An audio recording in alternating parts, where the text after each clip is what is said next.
Na segunda metade dos anos 1990, a soul music americana ganhou um novo rótulo, o Neo Soul. Criado pelo Keda Massenburg, executivo da Motown, gravadora que lançou, entre outros, Michael Jackson, Stevie Wonder e Marvin Gaye, o Neo Soul propunha, como o próprio nome diz, uma volta às raízes.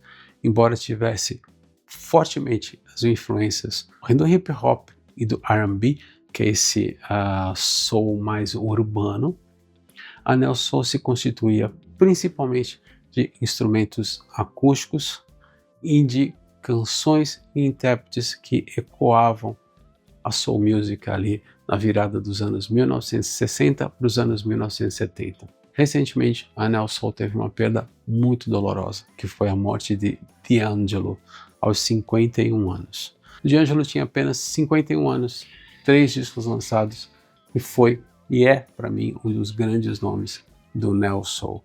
Um vocalista potente, com letras ou românticas ou sociais e uma produção impecável. O talento do D'Angelo está expresso em Brown Sugar, seu disco de estreia de 1995, no qual ele traz não apenas a faixa título, que é de uma beleza ímpar, como as baladas Lady e Me and Those Dreaming Eyes of Mine, e uma releitura maravilhosa para Cruising, sucesso do Smokey Robinson, que para mim é um dos maiores compositores de todos os tempos. 5 anos depois, ele lançou Voodoo, que, embora ainda trouxesse as raízes da Neo Soul, era um disco muito mais influenciado pelo hip hop, até mesmo pela participação do Questlove, baterista do The Roots. O Voodoo tem a faixa que foi a ascensão e a desgraça do D'Angelo ao mesmo tempo. A canção Untitled, How Does It Feel, que é um apelo do D'Angelo à sua namorada e ele querendo, digamos, propagar um ritual de acasalamento. No clipe, o D'Angelo está completamente nu, obviamente da cintura para cima, mas a gente imagina que da cintura para baixo também. Esse clipe, né, com aquele corpo perfeito que o D'Angelo tinha naquele período, acabou por transformá-lo num símbolo sexual.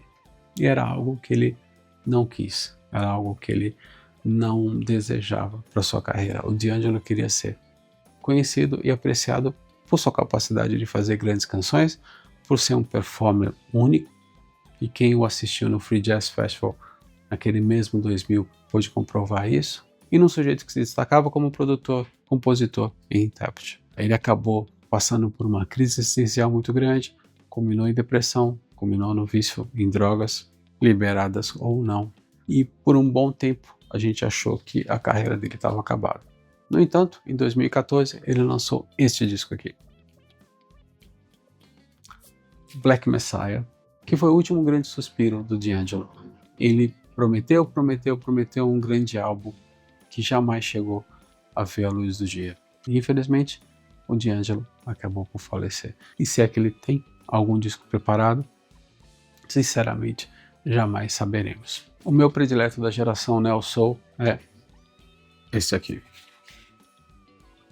Maxwell, cantor de Nova York, dulcíssimo, um compositor nato. Este disco, Maxwell's Urban Hang Suite, ele se inspira muito num disco que o Marvin Gaye lançou em 1978, que é Here My Dear, porque ambos contam uma história. O Here My Dear do Marvin Gaye é um disco no qual Marvin Gaye conta todos os problemas conjugais pelos quais ele passou com a sua ex-esposa, Hannah, e o utilizou para pagar o seu divórcio. Urban Hang Suite é um trabalho mais otimista. É a história de um sujeito que sai à noite, sai para balada, se apaixona, ela se apaixona, eles têm uma noite linda de amor e essa noite termina com um pedido de casamento. Urban Hang Suite foi lançado no mesmo dia do aniversário do Marvin Gaye, tal a reverência do Maxwell para o seu grande ídolo. E tem pelo menos 3 grandes canções. Eu gosto do disco inteiro, mas se você quiser começar com algumas dessas canções para entender o universo do Maxwell, são Ascension, Don't Ever Wonder, Something Something e Till the Cops Come Knocking. O Maxwell é um artista espetacular. Eu lembro que eu assisti em 2014 numa cidade chamada Albany. Eu peguei um ônibus em Nova York e viajei 4 horas sem saber se eu conseguiria ter um ônibus de volta, mas apenas pelo prazer de ver esse cara em ação.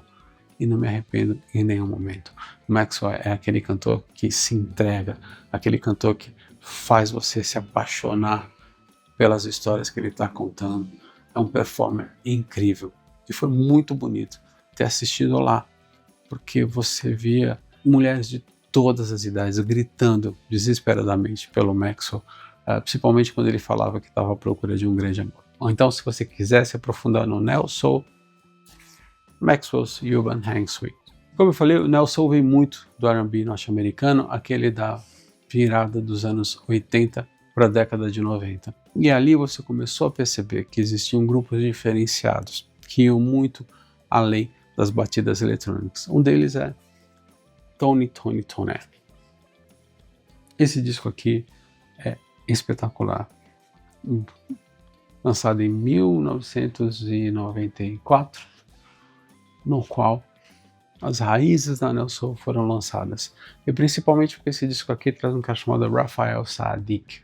O Raphael Saadiq, pouco tempo depois, se mostraria um grande produtor de discos de Neo Soul e um grande artista solo.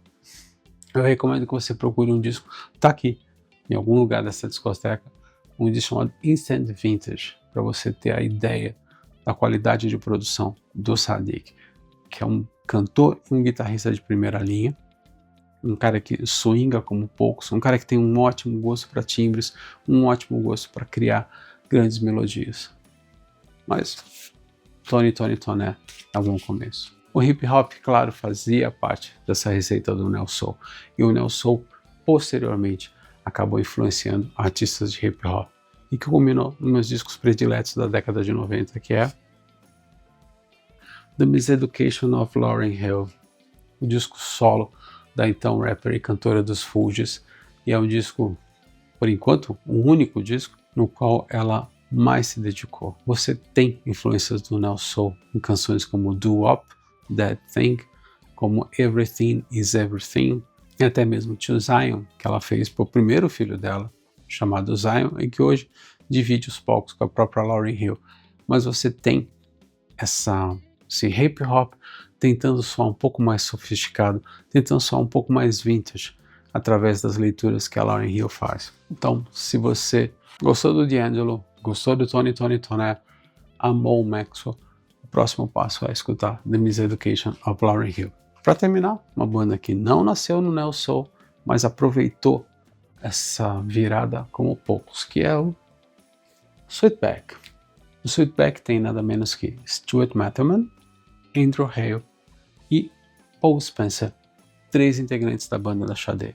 E eles pegam toda aquela coisa elegante da música da Sade, misturam com soul music e misturam com, obviamente, jazz. Foi lançado em vinil, 150 gramas, um disco duplo, e é um dos meus prediletos de todos os tempos. Principalmente porque tem as participações da Emile Lahire, do Groove Theory, na canção You Will Rise, e do meu querido e amado Maxwell. Bom, aqui você tem bons exemplos para você entender a Neo Soul, para você entender muito mais como se faz essa música mais sentimental, essa volta às raízes, e principalmente saber um pouco mais sobre quem são essas pessoas que sabem cantar doce e com sentimento, e que fizeram toda a diferença na música. Se você gostou desse vídeo, curta, comente, compartilhe. Se você não gostou, manda pro Tony Garrido e peça para ele alterar a letra como ele fez em Girassol.